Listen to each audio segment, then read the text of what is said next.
Hope you guys are having a wonderful day. Here's a loop that I made from the Bathyscaphe sample pack. Enjoy.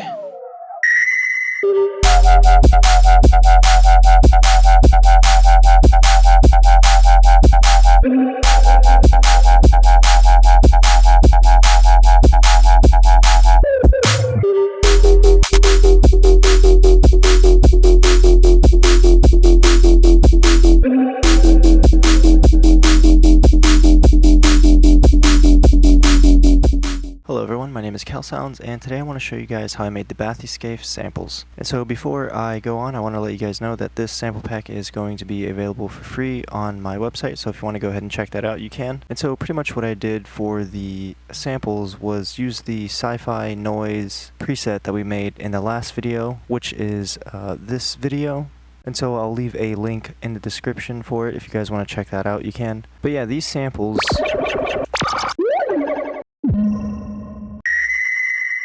are pretty much made from the same preset except with a little bit of extra stuff. So it's all the same thing, I just added a little bit more effects, such as 2 notch sweep snap heat presets that I created as well. I did a multipass OTT, then I added a frequency shifter, and I pretty much just automated the sound with the frequency sweep macro knob from within the faceplant preset, so I was able to get some pretty interesting sounds.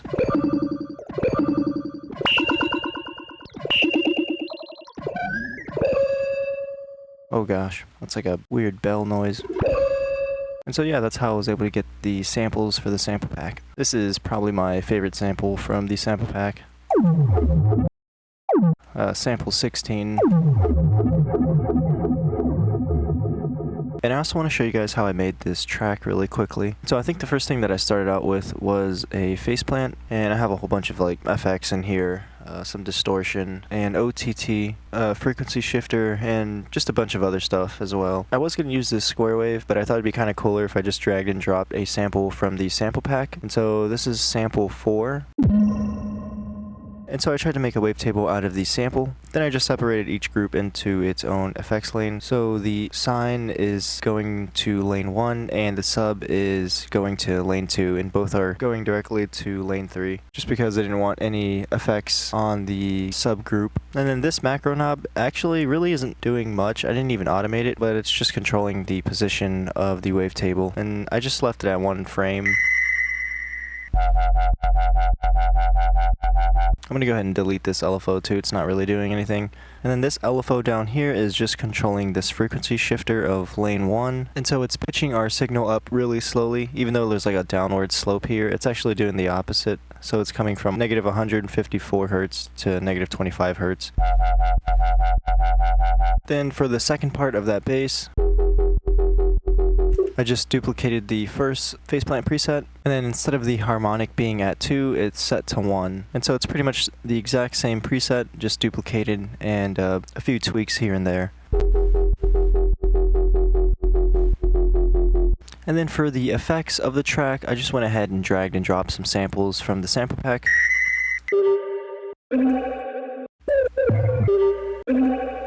So nothing really too crazy there. I didn't even do any sort of editing or anything, I just dragged and dropped. And then for the drums, I just went ahead and dragged and dropped some samples that I created from previous sample packs, like the kick. I think that's from a live stream that I did a while ago. That might be another burp kick, I'm not gonna lie. And then for the claps, that's from the Sound Design Session 73 Hats and Claps FM Slaps sample pack. Gosh, why did that sound so funny? And then same story for the hi-hats. It's a sample that's been pitched up with a shifter.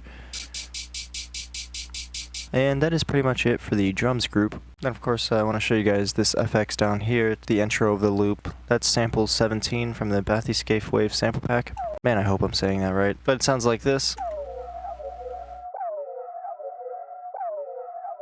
That also has a shifter on it. And so yeah, that's how I pretty much made the demo track. Just thought it'd be kind of cool to show you guys the process for the track.